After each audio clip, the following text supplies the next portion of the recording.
Baik, Pak. Assalamualaikum warahmatullahi wabarakatuh. Selamat siang.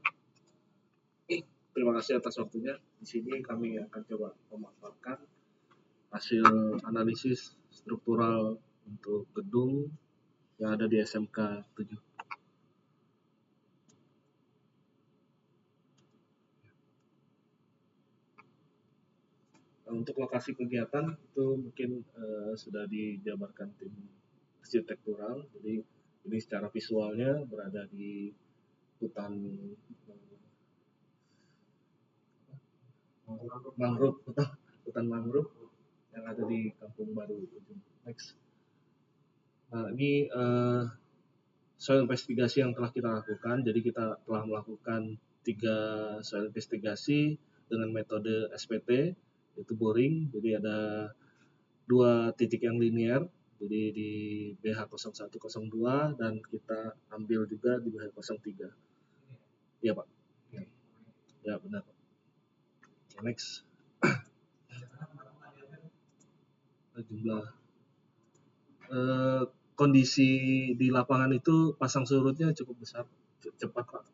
Jadi kalau kita mau ngambil yang di tengah itu tenggelam untuk apa, jadi memang tidak memungkinkan untuk mengambil soal investigasi di tempat tersebut. Oke, next.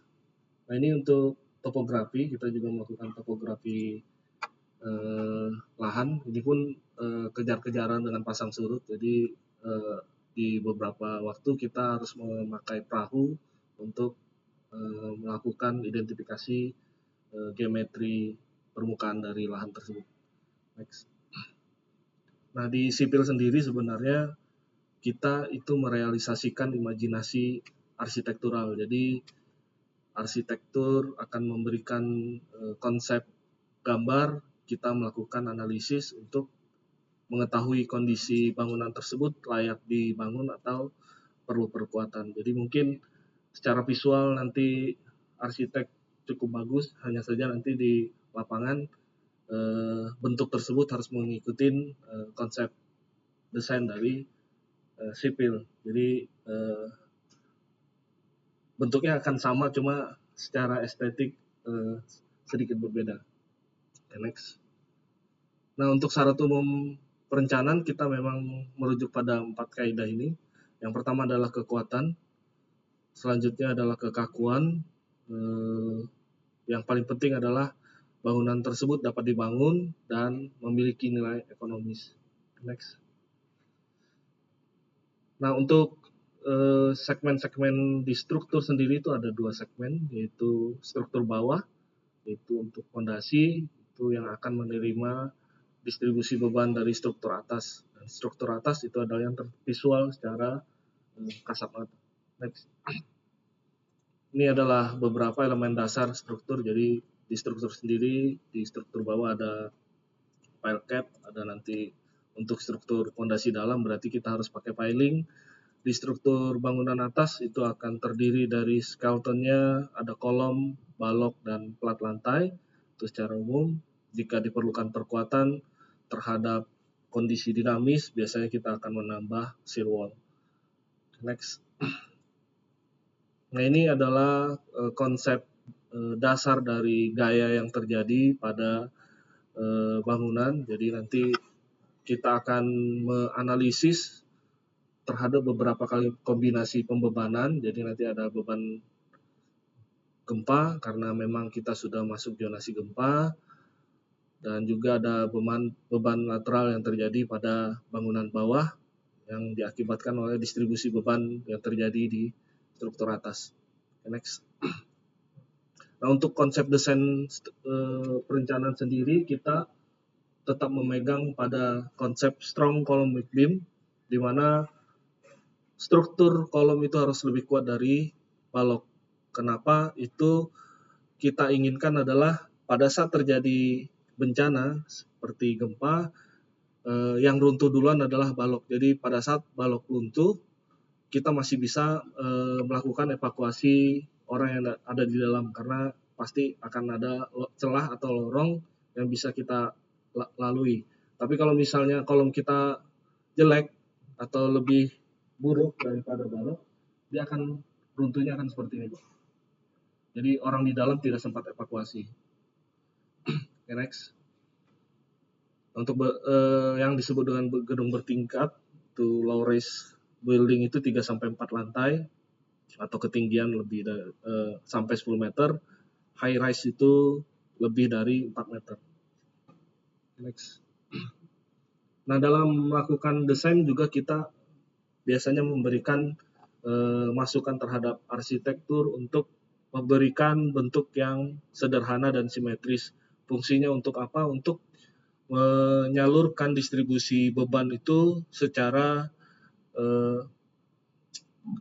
seimbang. Jadi kita ingin beban yang terjadi di bangunan itu merata di setiap segmen elemen. Kalau misalnya terjadi ketidaksimetrisan, akan terjadi beberapa bentuk atau dimensi elemen yang akan berbeda dengan elemen lainnya. Ini akan mempengaruhi nilai ekonomis atau juga perkuatan-perkuatan yang cukup signifikan pada bangunan. Next. Nah, ini beberapa bentuk yang sangat menguntungkan. Pada sebenarnya rujukan bentuk ini terhadap beban gempa yang akan terjadi. Next. Nah, ini kalau kita visualkan gempa yang terjadi pada bangunan yang rendah dan juga bangunan tinggi, perilakunya akan seperti yang ada di gambar di atas. Jadi memang pada saat beban dinamis, kondisi kolom di bawah itu akan cukup stres akibat gaya gerak dari bawah dan juga bangunan atas. Next. Di sini juga kita memang sudah biasa menggunakan konsep dilatasi. Biasanya kalau bentang tersebut lebih dari 60 meter. Nah, untuk salah satu gedung ini karena bentangnya sampai 81 meter, kita akan membuat konsep dilatasi di bangunan tersebut. Next. Nah, fungsinya dilatasi seperti apa? Karena kita tidak bisa mengetahui kondisi tanah itu secara signifikan, karena soal investigasi biasanya kita hanya mengambil titik per titik. Jadi untuk mengetahui secara utuh lapisan tanah tersebut itu tidak bisa teridentifikasi. Gambaran stratigrafi tanah pun itu adalah korelasi antara titik satu ke titik lainnya. Jadi fungsinya dilatasi adalah, mungkin akan terlihat dari gambar ini, jika bangunan itu menerus, otomatis pada saat terjadi penurunan tanah yang tidak serempak akan mengakibatkan terjadinya retak dan itu terdistribusi ke seluruh bangunan. Tapi kalau misalnya dideletasi, berarti ada segmen-segmen bangunan yang masih utuh, yang lain mungkin terjadi penurunan atau pergerakan atau kerusakan, namun untuk rewiring itu biayanya akan lebih murah daripada kalau kita tidak ada menggunakan konsep dilatasi tersebut. Next. Nah, ini adalah contoh-contoh jika terjadi penurunan yang tidak sama atau tidak seragam. Jadi mungkin kasus ini jika pada bangunan yang tidak dilakukan dilatasi, dia akan mempengaruhi kerusakan terhadap seluruh bangunan atau bangunan utama. Next. Nah, karena gempa ini, setiap terjadi gempa, peta gempa Indonesia pasti akan berubah. Jadi ini beberapa kali perubahan dan juga mungkin yang terbaru nanti akan keluar yang 2022, yang saja belum disahkan. Nah, itu kalau kita lihat untuk Pulau Kalimantan dari 2002 yang paling atas hingga 2019 itu zonasi gempa atau efek dari getaran gempa itu sudah sampai di Kalimantan Tengah. Jadi awalnya cuma di Kalimantan Timur sedikit, ini sudah merembet ke Kalimantan Tengah. Karena kita sudah masuk zonasi gempa, otomatis salah satu analisis yang dilakukan itu kita harus mereview terhadap gempa yang terjadi. Next. Untuk material kita menggunakan FG Prime 30 MPa. Untuk mutu baja itu yang sudah standar BJTP 2 8 MPa, dan untuk yang sirip atau ulirnya kita menggunakan kelas 42B yang memiliki elomitas yang cukup panjang dibanding 42A. Next. Untuk metode perhitungan kita menggunakan software finite element. Finite element ini adalah melakukan identifikasi pada setiap elemen. Jadi di elemen kolom contohnya akan dibuat dipilah-pilah atau dibuat segmental hingga kita mengetahui titik tegangan atau gaya dalam yang terjadi pada tiap elemen. Jadi finite element ini membantu kita untuk mengetahui perilaku yang terjadi pada setiap elemen-elemen struktur. Next. Nah, untuk program finite element yang cukup familiar di Indonesia adalah SAP 2000, ada ETAPS.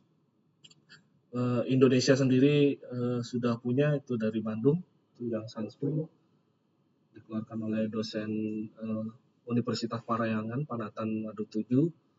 Lalu ada Tekla, ANSYS, ini untuk mikroanalisis, ada Midas dan LISA. Next. Untuk kita juga akan melakukan review geoteknik. Jadi ada beberapa software geoteknik yang digunakan adalah GeoSloop, Fluxys, dan Ensloop. Next. Ini software yang kita gunakan untuk struktur secara makro. Kita menggunakan Sanspro versi 530, itu lisensi. Untuk nanti parsial elemen, untuk efisiensi kita bisa menggunakan Concrete Design. Untuk geoteknik nanti penggunaan Redwall untuk analisis lereng. Next.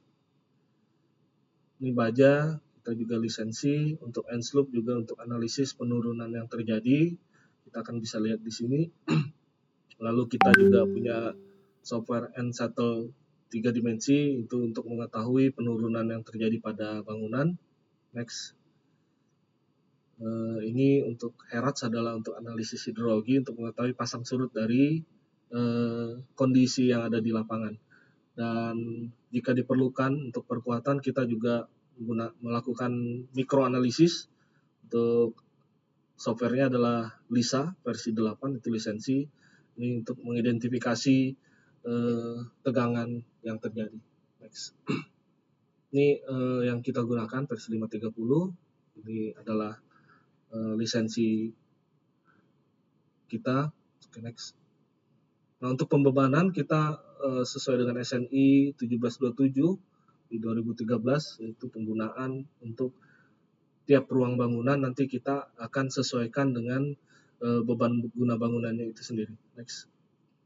Ini adalah permodelan, jadi kita untuk struktur bangunan ini, karena di basement itu akan ada kendaraan, itu kita berikan beban dari tiap lantainya adalah beban kendaraan yang melintas. Dengan tebal plat kita gunakan itu 20 cm, dan di atas itu adalah ruang belajar dan koridor, itu kita gunakan tebal plat di 12 cm. Jadi nanti tiap ruang menggunakan beban masing-masing. Yang di atas itu yang S1, S2 itu adalah warna untuk zonasi beban dari tiap ruang. Next. Oke, next. Nah, ini zonasi gempa yang kita akan ambil parameternya. Kita menggunakan lini yang dikeluarkan oleh Kemen PUPR. Next. Nah, ini yang respon spektrum yang dikeluarkan PUPR. Kita akan mengambil parameter peak ground akselerasi, lalu SS dan S1-nya pada saat terjadi getaran per 1 detiknya. Next. Nah, ini adalah pembagian beban dari tiap lantai dan tiap ruang. Jadi perbedaan warna itu adalah perbedaan dari beban guna bangunannya. Ada untuk studi dan ada untuk kondisi lalu lalang pengguna bangunan. Dan paling bawah itu adalah untuk penggunaan kendaraan yang parkir di basement, karena konsep kita memang ini adalah menggunakan suspended slab. Next. Nah, dari hasil analisis tersebut kita melakukan 17 simulasi pembebanan. dari hasil itu kita akan mengetahui berapa sih jumlah tulangan dari tiap elemen. Jadi nanti outputnya dari program ini akan merekomendasikan jumlah penggunaan tulangan dari kolom, balok, dan plat lantai. Next. Nah, ini untuk analisis geoteknik untuk mendesain fondasi. Oke, next. Nah, ini stratigrafi hasil boring. Kita ambil yang linear adalah BH01 dan BH02. Itu kalau dilihat dari stratigrafinya, untuk NSPT di atas 60 atau teridentifikasi tanah keras itu di kedalaman 22 meter. Jadi dari 1 sampai di 16 meter itu NSPT-nya di bawah 10 atau teridentifikasi lunak. Jadi setelah dari 16 sampai di 22 meter itu lapisan tanah NSPT-nya meningkat hingga NSPT 60. Kita ambil kedalaman 22 agar mendapatkan fixity point dari filing kita, agar pada saat terjadi pergerakan lateral itu tidak terjadi, bangunan kita tidak bergerak secara dominan. Next. Nah, ini berdasarkan hasil tes boringnya kita angkatnya di sebenarnya di 20 meter dia sudah NSPT 60, Pak. Hanya saja piling kan harus ada ikatan, harus mengikat. Jadi kita tambahkan 2 meter untuk fixity point-nya. berarti kalau begini dari produksi kita pakai apa? Sementara ini masih karena di lapangan itu kan pakai spoon pile, Pak. Nah, itu kita coba review terhadap spoon pile-nya, nanti berapa kebutuhannya. Hanya saja yang perlu diketahui sebenarnya spoon pile ini ketika ketemu NSPT 30 dia sudah tidak bisa tembus sebenarnya, Pak. Kita di NPT 22 ya? Di kedalaman 22 NSPT-nya 60. Nah, itu mungkin akan agak kesulitan. Nanti mungkin perlu pembahasan khusus atau kita akan tinjau dulu, Pak, terhadap kondisi geotekniknya, karena dari hasil hambatan rekatnya sendiri dia cukup kecil. Karena NSPT-nya di bawah 10, kita mengandalkan konus otomatis hingga kedalaman 20. Sebenarnya di 20 itu sudah cukup keras, hanya saja bangunan berarti berdiri aja di atas tanah keras. Jadi kalau misalnya terjadi goyangan ikut gerak dia karena berdiri. Ya, kalau kita prosesnya maunya tanah keras. Ya itu nanti. Mungkin nanti perlu disepakati aja sih, Pak. Maksudnya kita perlu sampai fixity point, jadi ada rekatan ada ikatan atau cukup berdiri di atas tanah kerasnya. Ya. Mungkin itu, Pak. Oke. Next. Nah, ini yang BH03 NSPT atau tanah kerasnya itu di kedalaman 6 meter. Jadi 6 meter dia sudah mencapai tanah keras. Itu bisa dilihat dari borlog. Ini, Pak. Ini, Pak. Salah. Nah, ini. Nah, ini di 6 meter NSPT-nya sudah 50 dan meningkat sampai 60. Kalau kita lihat dari borlognya itu tanahnya sudah kekakuan. Jadi clay kekakuan dia. Agak keras. Dan konsisten sampai ke bawah.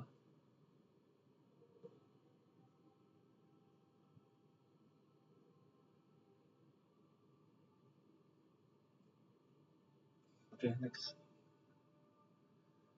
Nah, ini kita lakukan analisis dari tiap filing nanti, perilaku dari filing tersebut, karena freestanding-nya ini kan cukup tinggi nih, Pak. Jadi kalau kita pakai BH0102 itu freestanding-nya sampai 20 meter. Coba kembali dulu ke BH01. Ya. Nah, ini, Pak. Nah, ini kan dari permukaan elevasi 0 sampai di kedalaman 20, ini NSPT-nya masih di garis 1 ini, tiap blok ini adalah 5, Pak, nominalnya. Jadi NSPT ini kalau dia di blok ini berarti NSPT-nya di kisaran di bawah 5. Jadi kalau bawah 5 itu kondisi tanah adalah lunak. Jadi kalau kita lihat di korboknya sendiri, ini warnanya warna tanah-tanah rawa. Dan ketika kita pegang dia akan cukup mudah berubah bentuk. Jadi di kedalaman 20 sampai 22 itu meningkat NSPT-nya dari 5 sampai ke 60. Nah ini lumayan kaku sudah dia Pak. Jadi clay-nya clay kekakuan.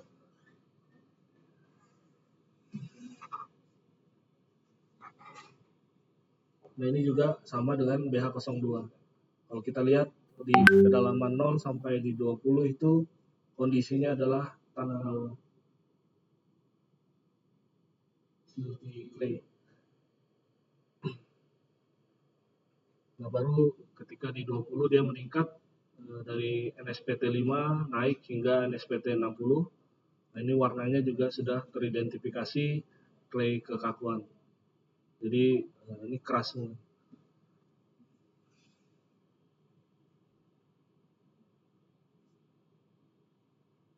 Oke. Ya. Oke, next.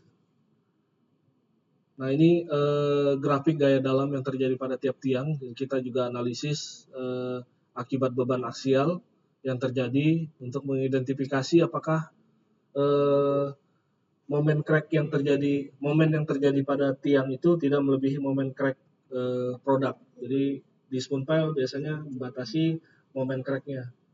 Nah nanti kita akan tinjau nominalnya, apakah nominal ini melebihi momen crack atau tidak.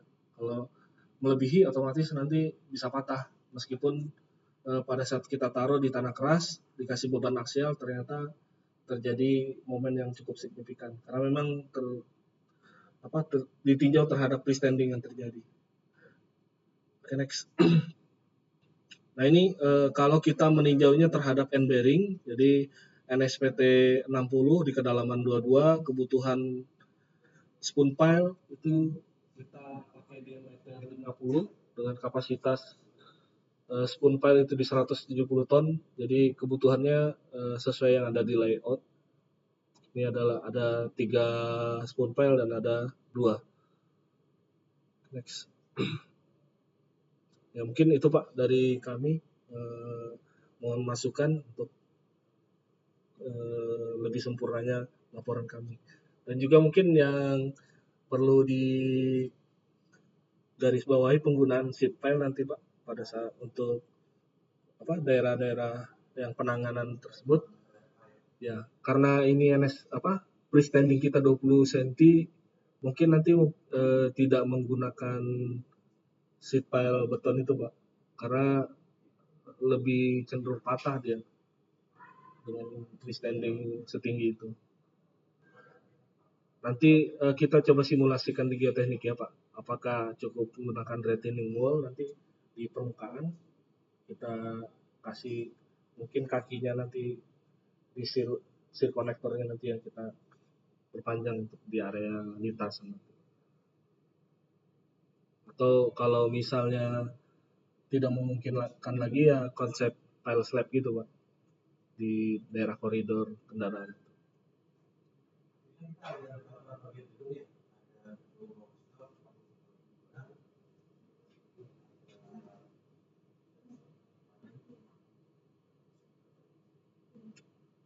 Gedung ya 3. Jadi yang 2 lantai kan cuma gedung ini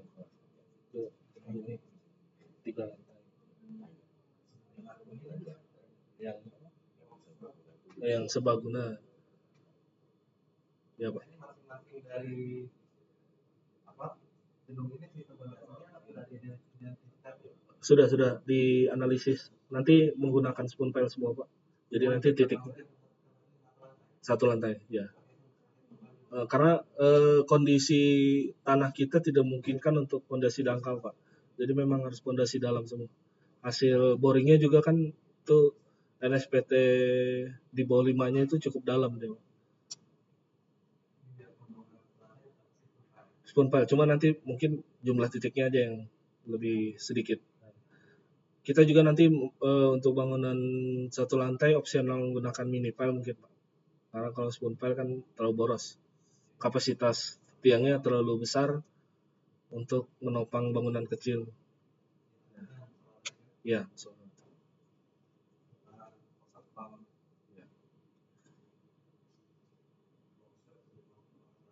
iya. Ya ini mau nggak mau bangunan harus konsep suspended slab semua, Pak. Karena kalau mau melakukan pengurukan dengan kedalaman 20 meter itu biayanya cukup mahal. Dan treatmentnya juga nggak, karena pasang surutnya kan cepat tadi, Pak, tinggi. Jadi kalau kita pun pakai timbunan itu tanah kita akan cepat terjadi degradasi materialnya. Nah itu cepat akan lunak lagi, malah terjadi penurunan. Makanya kita tetap menggunakan konsep suspended ini. Emberi.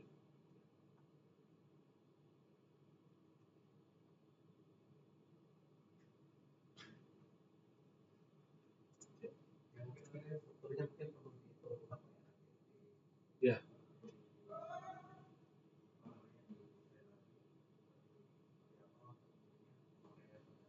iya. Iya, benar. Terima kasih.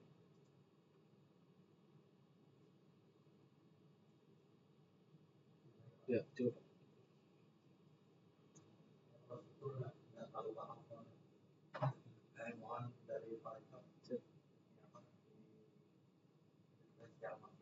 Siap. Ya.